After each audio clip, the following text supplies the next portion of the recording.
The second game for my 2013 Steam Challenge I decided to try out is an adventure game called Jack Keane. This is a bright, colorful adventure game that isn't half bad. Okay, who am I kidding? Both halves are pretty bad. It's like an eighth bad or something. If I had children, I would be willing to let them spend 1,000,000 hours on it, but for me, this game couldn't get any more boring. Oh, it said his coincidence. That's why. And I was. Are you saying right? Because you thought the correct. The story follows Captain Jack Keane and his misadventures as he flees from debt collectors and sails at the request of the Royal MacGuffin Service to the mysterious Who Cares Island in pursuit of Dr. T, and presumably his women, to unravel his childish plots and save the day. Believe me, it's as generic as it sounds. Your standard adventure tropes are all there. Secret agents, swashbuckling adventure, love interest, tea, and also carnivorous plants. I'm not really so sure, but apparently I've gotten it drunk. This all makes the game partially interesting, but it's way too goddamn slow. Oh dear, this is definitely going to cost me my job. Every person in this game has voiceovers, so to absorb everything the world has to offer, you have to sit through painfully slow dialogue. Now, you're really gonna get it. The dialogue can be skipped through, it still manages to move at a snail's pace just to get the information you need and get the hell out of Dodge. The puzzles are what you expect, although some of them just come way out of left field with random items to use in weird, unexpected places.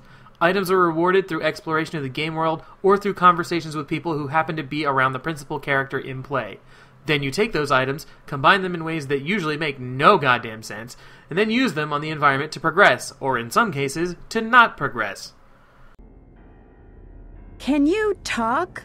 I guess not.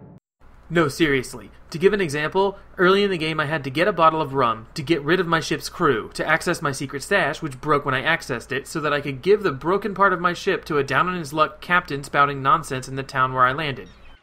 Give to the Federation of Wales. Help to elect Moby Dick President of South Africa.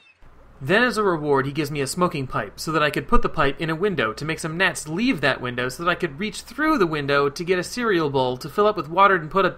You get the idea, but seriously, put the smoking pipe in a window? Who thinks this shit up? What the fuck balls?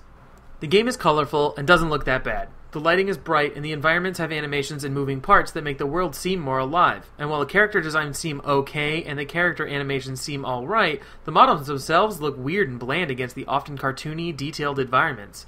This game is also overly talky, as most games in this genre are, and the voice acting can be a bit rough. Now, Mr. Lee finally wants to see cash on the table, with interest galore, naturally. I stopped playing for a second and pondered whether or not Kojima was involved with this game, as the amount of dialogue here rivals any Metal Gear game, and if you skip any of it, you'll get lost really fast, as clues are sprinkled throughout the dialogue. Not to mention, this game is long. And certainly not as long as modern single-player campaigns can get, but with the pacing this slow, it feels like 1,000,000 agonizing years crept by me while I was sitting at my computer trying to finish this disaster piece. Haven't seen anything but water for a while, huh? If I had to recommend this game to anyone, it would be parents. This is a competent, functioning game that makes you think about the situation at hand, but it's so painfully slow and dull I could barely get through the first 2 hours. And then the game crashed and I hadn't even saved, which made things even worse.